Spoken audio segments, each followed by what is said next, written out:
ကိုခံစားခြင်းကိုယ်တော်ရဲ့မေတ္တာနဲ့စင်ကျွန်တော်ကိုထွေးဖွေရင်ကိုယ်တော်နဲ့တွင်ဆုံးခံမှာအတူရှိစေရင်ခုန်တဲ့စီချမ်းလွင်ပြန်ခံစားရင်တရှင်သောအနန္တတွေနဲ့ကျွန်တော်ကိုတခင်ပွေဖန်နှံရှာရင်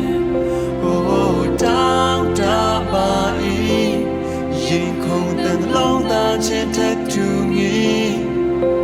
ကိုရောရဲ့မြတ်တာတော်စင်မြဲကုန်ခံနိုင်သောအရဲ့အိုးကျွန်တော်တော်ဝင်ပြီးထန်တော်ဘာမှမြဲတဲ့ရှိခြင်းသည်ကိုရောရဲ့အချစ်တွေနဲ့ရင်ခွင်တဲ့သောစေကုန်ဝေဖတ်ထားကျွန်တော်ကို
ရင်ခွင်ထဲသို့ဆွေးခေါ်ပါ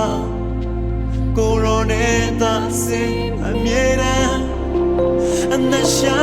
င်းဆုံးမြတ်တာ